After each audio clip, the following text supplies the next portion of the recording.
ಹಾಸನ ಜಿಲ್ಲೆ ಮದನ ಗ್ರಾಮದ ಶ್ರೀ ಮಲ್ಲೇಶ್ವರ ಶ್ರೀ ದುರ್ಗಾದೇವಿ ಚಾಮುಂಡೇಶ್ವರಿ ಅವರ ದೇವಸ್ಥಾನ. ಇಂದಿನ ಇತಿಹಾಸ 520 ವರ್ಷದ ಹಳೇ ಕಾಲದ ದೇವಸ್ಥಾನ ಇದು. ಇಲ್ಲಿ ಭಕ್ತಾದಿಗಳು ಸೋಮವಾರ, ಮಂಗಳವಾರ, ಶುಕ್ರವಾರ ಯಾವಾಗಲೂ ಬರ್ತಾ ಇರ್ತಾರೆ. ಇವಳು ಶಕ್ತಿ ಚೆನ್ನಾಗಿದೆ, ಚಾಮುಂಡೇಶ್ವರಿದು. ಅದರಿಂದ ದೇವಸ್ಥಾನದ ಪೂಜೆ ನಡೀತಾ ಇರ್ತದೆ ಚೆನ್ನಾಗಿ, ಏನು ತೊಂದರೆ ಇಲ್ಲ. ದೇವಸ್ಥಾನ ಮಾತ್ರ ಹಳೆ ದೇವಸ್ಥಾನ. ಇನ್ನು ಯಾರು ದೇವಸ್ಥಾನ ಕಟ್ಟೋಕ್ಕೆ ಯಾರು ಪ್ರಯತ್ನ ಮಾಡಿಲ್ಲ. ಏನಾದ್ರು ಪ್ರಯತ್ನ ಆಗಬೇಕು ಅಂದರೆ ಆ ಮಲ್ಲೇಶ್ವರ ದುರ್ಗಾದೇವಿ ಯಾರಿಗಾರು ಜ್ಞಾನ ಕೊಟ್ಟು ಪ್ರಯತ್ನ ಮಾಡಿಸ್ಬೇಕು. ಆಯಿತು ಅಂಕಲ್. ಮುಂಚೆ ನಡೀತಿದ್ದು ಅಷ್ಟು ಪೂಜೆಗೂ ಇವಾಗ ಅಷ್ಟು ಪೂಜೆ ಇಲ್ವಲ್ಲ, ಸೊ ಅದ್ರ ಬಗ್ಗೆ ಏನು ಹೇಳ್ತೀರಾ? ಅಂದರೆ ಅದೇ ಅಮಾವಾಸ್ಯೆ ಎಲ್ಲ ಜನ ಸೇರ್ತದೆ ಈಗಲೂ. ಓಕೆ.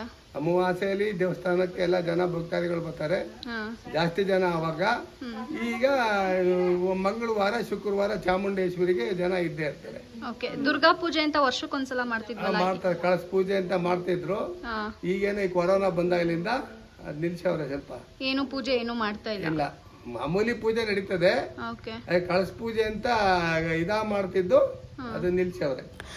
ನಾನು ಈ ಟೆಂಪಲ್ನ ನಾನು ಹುಟ್ಟಿದ ತೊಟ್ಟಿಂದ ಹೀಗೆ ಇರೋದನ್ನು ನೋಡಿದ್ದೀನಿ. ಸೊ ಮಿಡಲಲ್ಲಿ 2-3 ಇಯರ್ಸ್ ಬ್ಯಾಕ್ ಸ್ವಲ್ಪ ಚೆನ್ನಾಗಿರೋ ಥರ ಎಲ್ಲ ಇತ್ತು. ಅಂದರೆ ತುಂಬ ಪೂಜೆ ಮಾಡ್ತಾಯಿದ್ರು, ತುಂಬ ಗ್ರ್ಯಾಂಡಾಗಿ ಎಲ್ಲ ಮಾಡ್ತಾಯಿದ್ರು.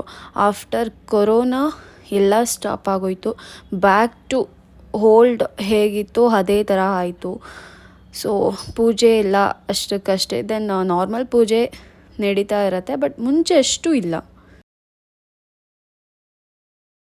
ಹರಳಿ ಮರ ತುಂಬ ವರ್ಷದಿತ್ತು, ಬಟ್ ಇದೆಲ್ಲ ಫುಲ್ಲು ಮುರಿದೋಗಿ ಇವಾಗ ಇಷ್ಟು ಬೆಳ್ಕೊಂಡಿದೆ. ಸೊ ನಾವು ಚಿಕ್ಕವರಿದ್ದಾಗ ಇದೆಷ್ಟು ದೊಡ್ಡದಿತ್ತಂದ್ರೆ ಇದು ಇಲ್ಲೆಲ್ಲ ನೆರಳಿತ್ತು ಅನಿಸುತ್ತೆ. ಮೇ ಬಿ ಅಷ್ಟು ಫುಲ್ಲು ಕೊಂಬೆಯಲ್ಲೆಲ್ಲ ಜೇನುಳನೇ ಇರ್ತಿತ್ತು. ಅದೊಂಥರ ಹಿಸ್ಟ್ರಿ ಇದು ಮರದ್ದು. ಬಟ್ ಬೇರೆ ಸಮೇತ ಎಲ್ಲ ಹೋಗಿ ಹಳೇದು ಹೇಳ್ತಾರಲ್ಲ, ಹಳೇದೆಲ್ಲ ಹೋಗಿ ಹೊಸದು ಬರಬೇಕಂತ ಆ ಥರ ನೋಡಿ ಹಳೇದೆಲ್ಲ ಒಣಗೋಗ್ತಾ ಇದೆ, ಹೊಸದು ಚಿಗುರುಕೊಂಡಿದೆ. ಮತ್ತೆ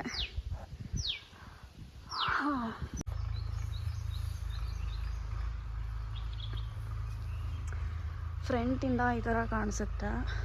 ಆ್ಯಂಡ್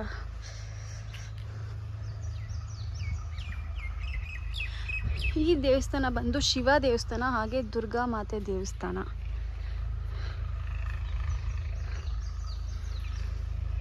ಐನೂರು ವರ್ಷದ ಹಿಂದೆ ಇರುವಂತಹ ದೇವಸ್ಥಾನ ಇದು.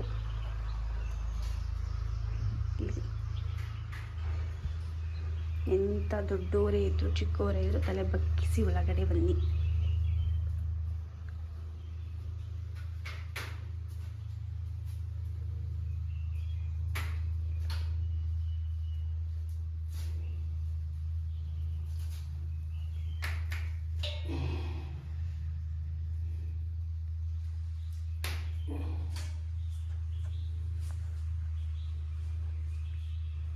ಹೊರಗಡೆಯಿಂದ ಬಂದರೆ ಇದು ಏನಂತಾರೆ ಅಂತ ಗೊತ್ತಿಲ್ಲ, ಬಟ್ ತುಂಬ ವರ್ಷದಿಂದ ಇದೆ ನಾವು.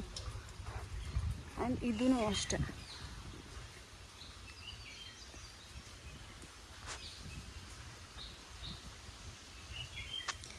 ಇದುವರೆಗೂ ನಂಗೆ ಇದ್ರ ಬಗ್ಗೆ ಏನು ಅಂತ ಗೊತ್ತಿಲ್ಲ, ಬಟ್ ಇದನ್ನು ತುಂಬ ವರ್ಷದಿಂದ ನೋಡ್ತೀವಿ.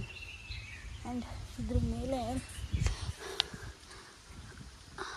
ಮೇಲೆ ಏನೋ ಬರೆದಿದ್ರು ಆ್ಯಕ್ಚುಲಿ, ಬಟ್ ನಾವು ಚಿಕ್ಕವರಿದ್ದಾಗ ಗೊತ್ತಾಗ್ತಿತ್ತು. ಬಟ್ ಇವಾಗೆಲ್ಲ ಹೋಗ್ಬಿಟ್ಟಿದೆ, ಏನೂ ಕಾಣಿಸ್ತಿಲ್ಲ.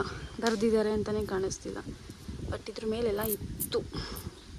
ಇಲ್ಲಿ ಇತಿಹಾಸ ಏನು ಅದನ್ನೆಲ್ಲ ಕೆತ್ತಿ ಬರೆದಿದ್ರು ದೇವಸ್ಥಾನದ ಬಗ್ಗೆ. ಕಲ್ಲಲ್ಲಿ ಇಟ್ಟಿದ್ದನ್ನ ಒಂದು ಕಡೆ ಗೋಡೆಗೆ ಸ್ಟಿಚ್ ಮಾಡಿ ಇಟ್ಟಿದ್ದಾರೆ, ಅಂದರೆ ಅಣಿಸಿ ಇಟ್ಟಿದ್ದಾರೆ. ಸೊ ಅದನ್ನ ತೋರಿಸ್ತೀನಿ ಬನ್ನಿ ಇವಾಗ.